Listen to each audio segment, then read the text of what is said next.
اعوذ باللہ من الشیطان الرجیم بسم اللہ الرحمن الرحیم الحمد للہ رب العالمین الصلاۃ والسلام علی سید الانبیاء والمرسلین واہل بیتہ الطیبین الطاہرین المعصومین واصحابہ المنتخبین اما بعد فقد قال رسول اللہ صلی اللہ علیہ وآلہ وسلم فاطمۃ بضعۃ منی فمن اغضبها فقد اغضبنی ویؤذینی ما اذاہا۔ حال ہی میں ایک ناسبی اور خارجی نے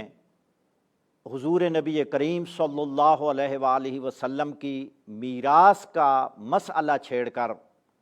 سیدہ فاطمہ زہرا سلام اللہ علیہا کی توہین کی ہے اور مسلمانوں میں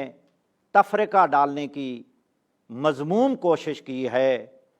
سیدہ فاطمہ زہرا سلام اللہ علیہا کی شان میں جو اس نے گستاخی کا ارتکاب کیا ہے، اس گستاخی کے ارتکاب سے توہین رسالت لازم آتی ہے۔ پہلے یہ کہ تم کہتے ہو کہ حضرت فاطمہ زہرا سلام اللہ علیہا کو حکم خدا کا علم نہیں تھا کہ میں پیغمبر گرامی قدر کی اپنے بابا کی وارث بن سکتی ہوں یا نہیں، تو اس سے قطعی طور پر لازم آتا ہے کہ پیغمبر گرامی قدر صلی اللہ علیہ وآلہ وسلم نے احکام تبلیغ میں کوتاہی کی ہے، العیاذ باللہ، کہ حضور نبی کریم نے یہ مسئلہ یعنی وراثت انبیاء اپنی بیٹی فاطمہ زہرا کو بھی نہیں بتایا،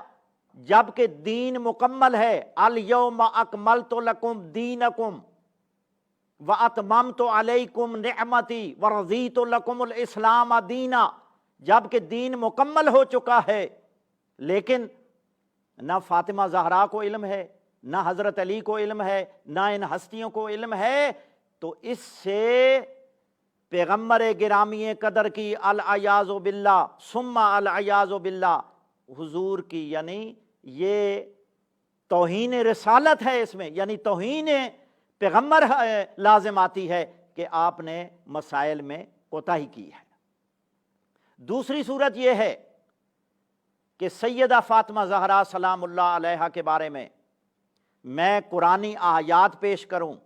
میں نصوص سریہ پیش کروں، میں احادیث صحیحہ پیش کروں، یہ تحصیل حاصل ہے، جبکہ تمام امت اسلامیہ کو سیدہ فاطمہ زہرا کی عظمت، رفعت، جلالت معلوم ہے۔ تو اس حوالے سے پیغمبر گرامی قدر نے اپنی لخت جگر کے بارے میں ارشاد فرمایا کہ فاطمہ تو بضعۃ منی، فاطمہ میرا ٹکڑا ہے، فمن اغضبہا فقد اغضبنی، جس نے فاطمہ کو غضبناک کیا اس نے مجھے غضبناک کیا، یؤذینی ما اذاہا، جس نے فاطمہ کو اذیت پہنچائی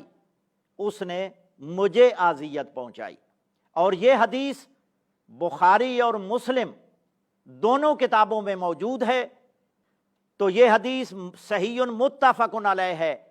کہ پیغمبر گرامی قدر ارشاد فرما رہے ہیں کہ فاطمہ میرا ٹکڑا ہے۔ یہ آپ اندازہ کریں کہ حضور کا کوئی ٹکڑا خطا کار ہو سکتا ہے، حضور کا کوئی جسم کا حصہ خطا کار ہو سکتا ہے، اس کو قصوروار خطا کار کہہ سکتے ہیں؟ قطعاً نہیں کہہ سکتے۔ اور یہ پیغمبر گرامی قدر کی شان میں گستاخی ہے کہ سیدہ فاطمہ زہرا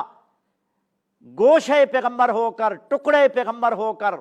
قطعاً خطا کار نہیں ہو سکتی۔ اور پیغمبر گرامی قدر فرما رہے ہیں کہ فاطمہ کو اذیت دینا مجھے اذیت دینا ہے، اور جو فاطمہ زہرا کو خطا کار کہے اس نے فاطمہ کو اذیت دی ہے۔ یہ میرے سامنے الاحادیث المختارہ ہے،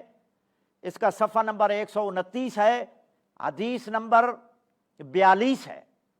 اس میں حضرت ابو طفیل عامر بن واصلہ کہتے ہیں کہ جب پیغمبر گرامی قدر کا انتقال ہو گیا،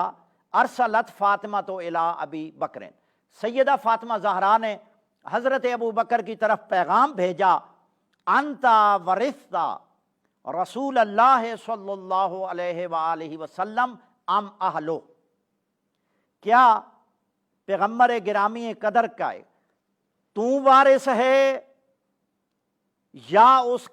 اس کا خاندان وارث ہے؟ تو سنو گے جملہ حضرت ابو بکر نے کیا فرمایا، قالا، حضرت ابو طفیل رضی اللہ تعالی عنہ کہتے ہیں فقالا، حضرت ابو بکر نے کہا لا، نہیں، میں ان کا وارث نہیں ہوں، بل اہلہ، بلکہ آپ کا خاندان ان کا وارث ہے۔ تو یہ حدیث مسند احمد ابن حنبل میں کی پہلی جلد حدیث نمبر 14، اس میں بھی یہی حدیث موجود ہے۔ اور یہ حدیث جب سیدہ فاطمہ زہرا نے یہ فرمایا کہ ان کا وارث کون ہے، حضرت ابو بکر نے انکار نہیں فرمایا بلکہ اعتراف کیا ہے کہ حضور کی وارث آپ ہی ہیں، اور اس کے اس بات میں آپ نے لا نورث ما ترکنا ہو صدقہ نہیں بیان کی بلکہ کوئی اور توجیہ کی ہے۔ تو اس میں بھی فاطمہ زہرا خطا کار نہیں تھی۔ اس کے بعد یہاں ایک اہم سوال پیدا ہوتا ہے کہ یہ جس کا مطالبہ سیدہ فاطمہ زہرا کر رہی تھیں کہ میں پیغمبر گرامی قدر کی وارث ہوں، تو جب تیسری خلافت کا دور آیا تو انما اقطع عثمان و فدک مروان، تو حضرت عثمان نے فدک مروان بن حکم کو بطور جاگیر دے دیا۔ اب مروان ترید رسول ہے، فاطمہ زہرا کو فدک نہیں دیا گیا، ان کو میراث یعنی میراث پیغمبر نہیں دی گئی، لیکن مروان بن حکم ترید پیغمبر صلی اللہ علیہ وآلہ وسلم کو فدک دے دیا گیا۔ اس کے بعد عمر ابن عبدالعزیز کا دور آتا ہے، تو عمر ابن عبدالعزیز کے عمل سے ثابت ہوتا ہے کہ فاطمہ زہرا مطالبہ میں خطا کار نہیں تھیں بلکہ اپنے مطالبہ میں سچی تھیں۔ حضرت عمر ابن عبدالعزیز نے اپنے دور خلافت میں فدک اولاد فاطمہ کو واپس لوٹایا، اور اس کے بعد یہ حدیث جو پیش کی جاتی ہے لا نورث ما ترکنا ہو صدقہ، یہ مد مقابل میں پیش کی گئی، جناب فاطمہ زہرا سلام اللہ علیہا کے مقابلے میں پیش کی گئی، لیکن سیدہ نے مقابلے میں قرآنی آیات کو پیش کیا اور اپنے موقف کو قرآنی آیات سے پیش کیا۔ تو لہٰذا جو موقف، جو مطالبہ قرآنی آیات کے ساتھ پیش کیا جائے اور اپنے موقف کو قرآنی آیات سے مضبوط کیا جائے، وہ بی بی اپنے مطالبے میں خطا کار نہیں تھی بلکہ حق پر تھی۔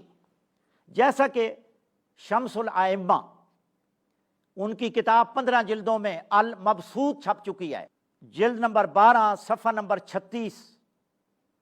باب الوقف میں اسی یعنی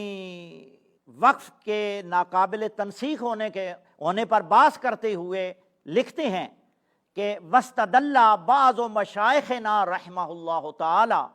بِقَوْلِهِ علیہ الصلاۃ والسلام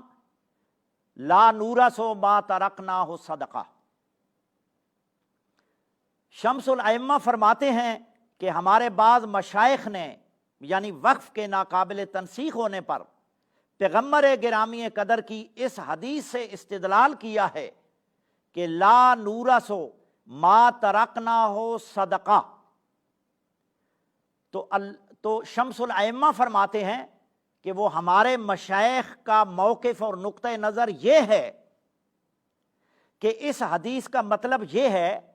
کہ ہم انبیاء